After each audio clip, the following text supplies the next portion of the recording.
Hello, is it me you're looking for? Hello, is it me you're looking for?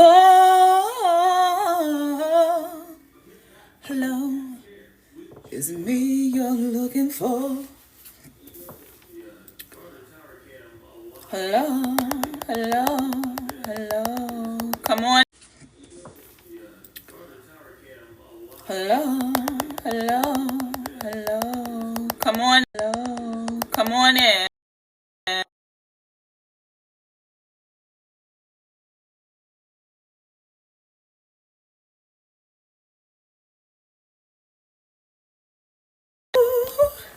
Yes. If I were you, I would say yes. If I were you, I would say yes. If I were you, I would say yes. If I were you, I would say yes. You gotta advise them, like for real, because at the end of the day, you're talking about 3K right now. They transfer the title there. Capital gains would be lower. Capital gains would be lower. Capital gains would be lower. Capital gains would be lower. Capital gains would be lower. Capital gains would be lower. Should be. Let's see. Capital gains would be lower. Hey, cat. Hey, cat. Hey, hey. Let's see. Let's see. What we got going on? Hey, Clyde. So there's this lady in Montreal. Okay.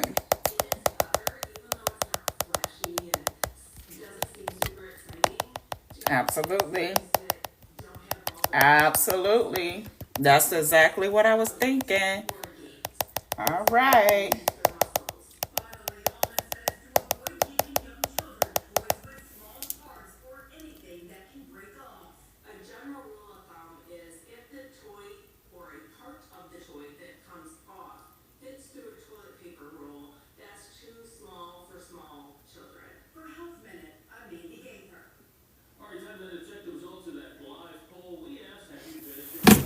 Just a thought. Let's go, Chim. Let me tell you something. There's this lady in Montreal who won the lottery. She won $1,000,000 and she did not take the lump sum payment.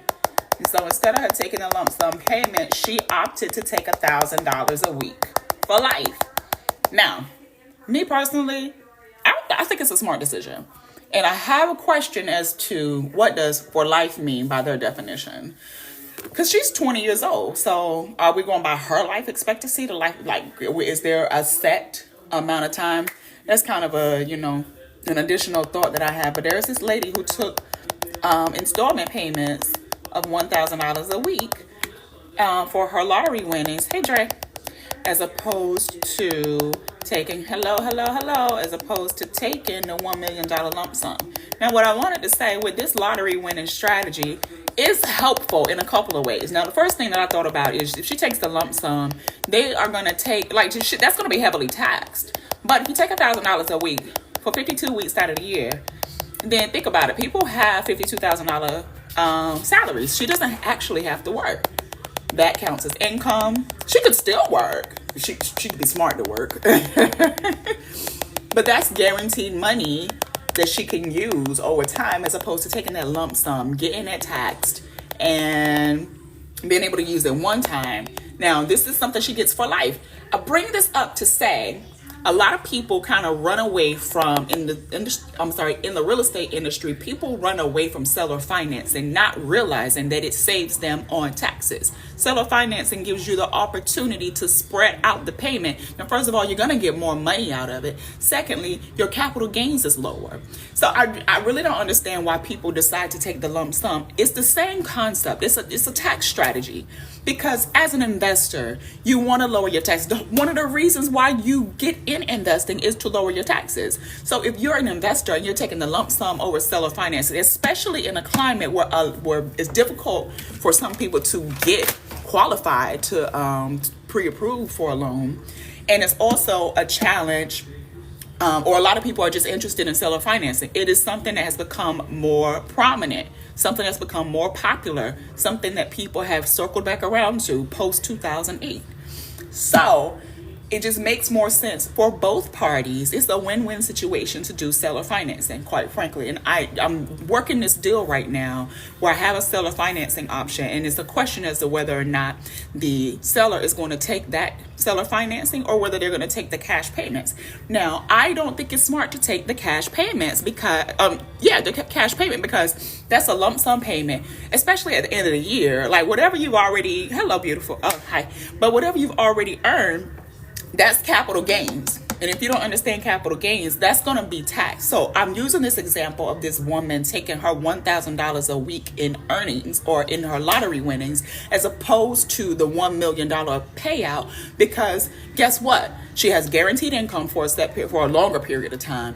Her taxes are not going to be as heavy at the beginning and on the front load, and she'll have it spread out over time. So you'll have your income spread out over time, and you'll have your taxes spread out over time. The same concept applies in seller financing. Why would you take a cash deal over seller financing when the seller financing is going to guarantee you income as opposed to a lump sum payment, and you got to pay capital gains taxes? I was listening. I mean, these people, when you are an investor, capital gains taxes can be pretty expensive. So it just doesn't make sense to me.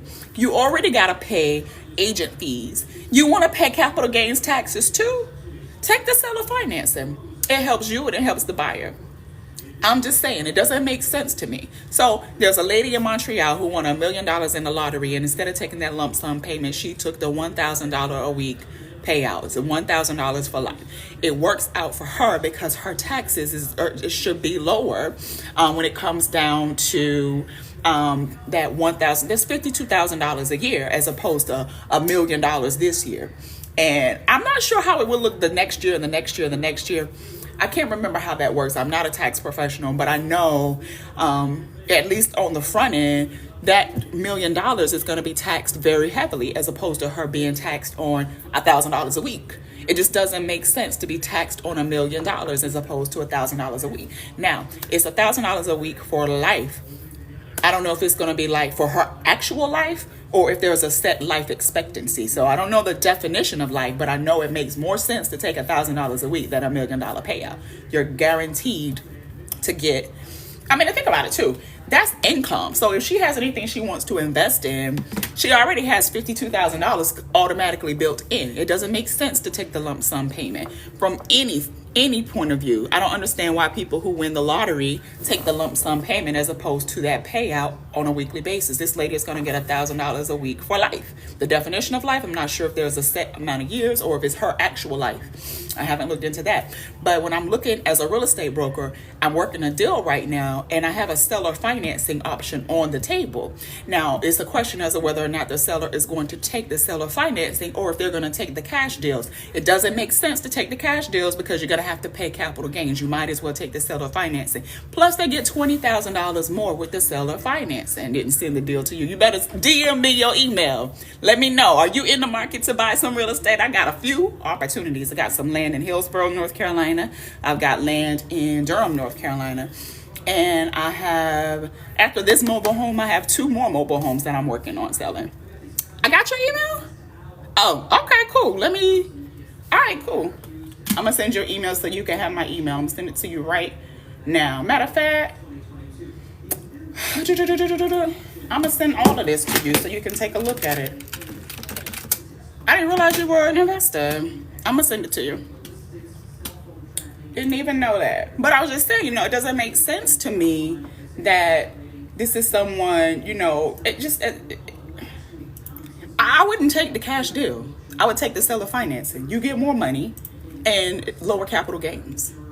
Same thing with the lottery winnings. It doesn't make sense to take the $1 million payout for you to get heavily taxed as opposed to $1,000 a week where you'll be able to show income in the event that you need to, if you, you have something you want to invest in, for example, and then that let's say she's working a job, that $1,000 a week, she could just be investing that in the stock market as opposed to taking $1 million, getting it cut, 30%, whatever the percentage is, getting all of that cut and never seeing none of it again. I'll take the $1,000 a week. All day, every day. I would take the $1,000 a week. All right, I'm going to send these to you. And I got one more. Let's see. But yeah, I'm trying to get these moved like within the next couple days. So I mean, if you are a buyer, you have buyers. Just let's see. It's 3 I's KIIINGS Financial Group LLC at gmail.com. All right, I'm emailing you right now.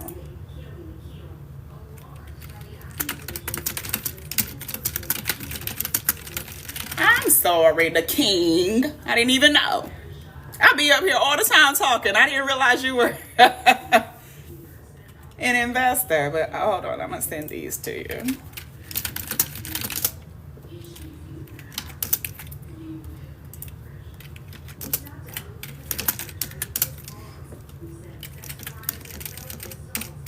All right. But so just like he sent me his email, if you all are in the market to purchase any real estate, I can send these deals to you right now. These are phenomenal opportunities, quite frankly. I think, back to what I was saying, it just makes sense to me to take the seller financing so you don't have to pay as much in capital gains. That's the same concept with the lottery winnings. Like, do you want to be taxed a huge amount up front, or do you want to go ahead and spread that out over time? And also have that income, $1,000 a week for your life. It's a guaranteed $52,000 a year. Now, again, you can invest that. It would be smart to invest it in something. But I think she made a smart decision. It's a 20-year-old lady. I think she had excellent, whoever advised her, I think they did a phenomenal job. So, hold on, I got one more I want to send you. If I can find it so graciously. But it is fully my intention to talk to serious people. I have spent a lot of time talking to people who are not ready to move forward. If you are not ready to move forward, kindly don't inquire. I'm saying that as nicely as possible. So I'm going to send these to you. But if you are serious, and the wintertime is really honestly like, if you are a buyer, you should be purchasing in the wintertime. Seriously. You absolutely should be purchasing in the wintertime. All right, I'm sending these now. Oops, wrong thing. Okay, there we go. So you should have that in your inbox in a moment. But I'm excited to get some things going. I've actually spent a good part of today kind of annoyed. Speaking of, people who are not ready to move forward, I was dealing with someone who spent about an hour, maybe about an hour to an hour and a half of my time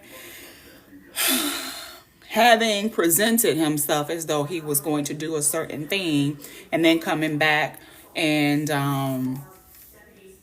so if you see in my my thought, my note, it said so if you see in my my thought, my note, it said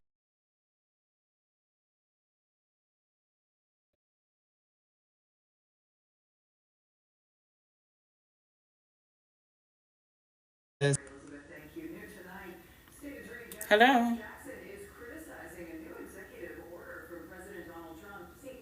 Okay, thank you. Bye.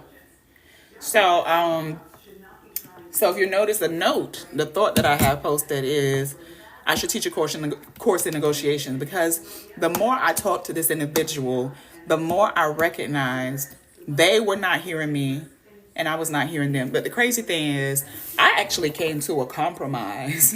I came to a compromise. And when I took myself out of the equation and I looked at it. Hey, Mr. Green. I was like, okay, I was like, you're not really good. I actually told this person, I was like, you're not really good at negotiation. Because what was happening was he was not budging at all on his offer. Not at all. You don't get things done that way. You have to meet somewhere in the middle. There is no all or nothing. It cannot be your way.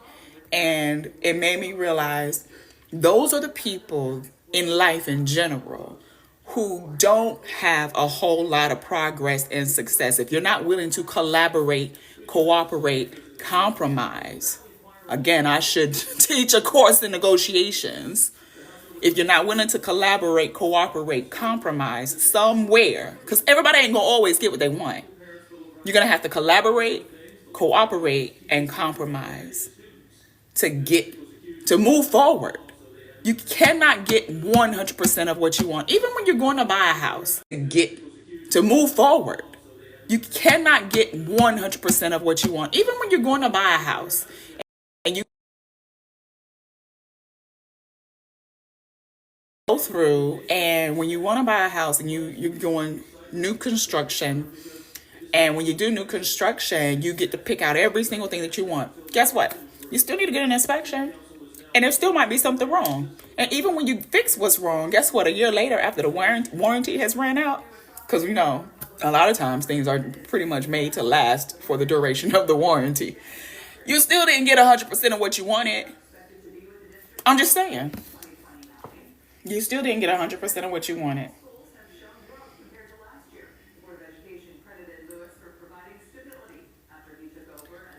So, I need to talk to some more sellers because, so this particular seller, he wants to take the cash deal. Go on and pay your taxes. You want to take the cash deal, go on and pay your, and to be fair, maybe the seller has a particular goal in mind that, I'm not aware of, and they have to have a certain number. Cool. But you're going to pay on it. That's just like, of course, like, taking money out of your 401k, you're going to have to pay the taxes. Do you really want to stick to that? Speaking of which, if you have at least $20,000 to invest in a trust, in starting a trust, you should do it. You should control everything and own nothing. I have a referral for you to get started with your trust. You should control everything and own nothing. Because at the end of the day, if somebody comes for you, and especially if you don't have things protected by a corporation, an LLC, you are susceptible to losing a lot. You just are. But a trust it's going to protect you even more so than your registered entity. Because here's the thing about registering your company. Even though you register, if for some reason you commingle funds, or if you do an LLC and it's not multi-member, and let's say you get sued,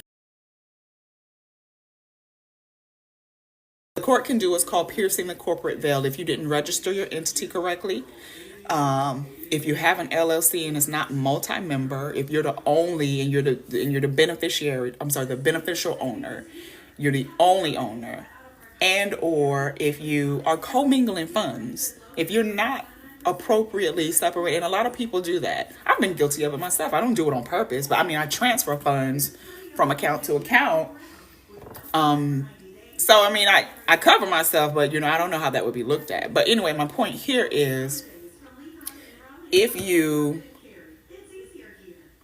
a trust is going to protect you even more so than a registered entity, because the court can look at particular documents and your business practices and decide whether or not they will do what's called piercing the corporate veil. And if they pierce the corporate veil, what that means is you're susceptible to being personally liable as opposed to just the company being liable. So I say that to say a trust is going to protect you even more. So if you are capable of starting a trust, let me know about that, because I have someone who is very, very well versed in educating you about what a trust can do for you. As a matter of fact, let me see if I can pin her website here. But she's phenomenal. She's been doing it for years. She herself's a real estate investor, and she has great relationships with attorneys. And the attorneys would be the ones who would draw up your trust paperwork. But she would be the one to get you started. Let me see if I can pin her information here. Let's see. I can do that, but let's see if I can do. That's not there yet. I promise you, I fumble with this a lot. But her company is The Trust Is You, and let's see. What's that? That's what I just did. Silly. I can do that. That's fine. Let's see if I can do this. I don't really want to do that, but yeah. Oh, you know what? I think I know how to do this. I promise you, I struggle with this every single time. I don't know why this is such a challenge for me. All right. Oops. Let's see. I have to find.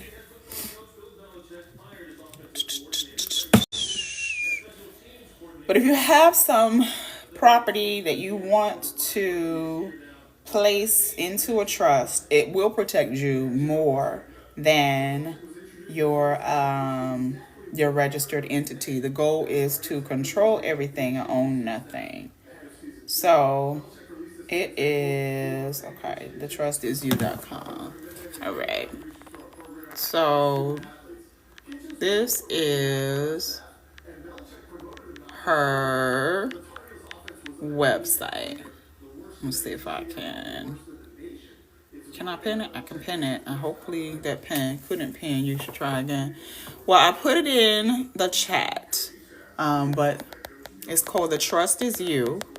And if you go to that link, it can get you in contact with my referral. Just tell her Elise Inman sent you. And it's a spendthrift trust. And she has a lot of educational information available. She has some YouTube videos. She goes, I'm not sure. I think she goes live sometimes. She goes live on, not here, but she'll post her link here and in LinkedIn, if I'm not mistaken, but she'll be live on a Zoom call. Usually, I'm not sure if it's an everyday thing, but that is her site. And let me see if I can give you her, and just, if you reach out to her, just let her know that I sent you. But let's see. Spendthrift Trust, I believe. Let me see if let me make sure that that's the correct page. Spendthrift Trust. Yeah, that is her page. Spendthrift Trust. Her name is Sally Guyman, and her company is The Trust Is You. So if you're looking for some added protection above and beyond your registered entity, that is going to save you on taxes. That's the biggest thing that's going to happen for establishing a trust. So you control everything, own nothing, and avoid a lot of taxes by establishing a trust. And she can help you get started on that. So I just got a response. My seller does not want to do seller financing. So hello, capital gains. Congratulations. You're going to pay more in taxes than was necessary. Just saying. You'll get a tax bill. You'll get a tax bill. You'll get a tax bill. But go to thetrustisyou.com. Visit Spendthrift Trust. And find out some ways to avoid having to pay so much in taxes. Don't get a tax bill. Ask me about tax bills. I know. Ask me about tax bills. But there's so many things, just as an entrepreneur, so many things that we get exposed to that you can't do everything. But what you can do is protect yourself. So, that's something that's passive. You just got to have the capital to start it. But that's something that is a passive way to, even if it's not necessarily making you money, it's saving you a hell of a lot of money. So visit thetrustisyou.com. You can go to Spendthrift Trust. This this page, this user that I just pinned up here to be up there for 60 seconds, her page will take you directly to the trustisyou.com. Just reach out, let her know that I referred you, at least in the referred you, and get started on establishing your trust. You'll save a lot in taxes. Control everything and own nothing. And with that said, I hope you all have a beautiful Freedom Friday, and talk to you soon.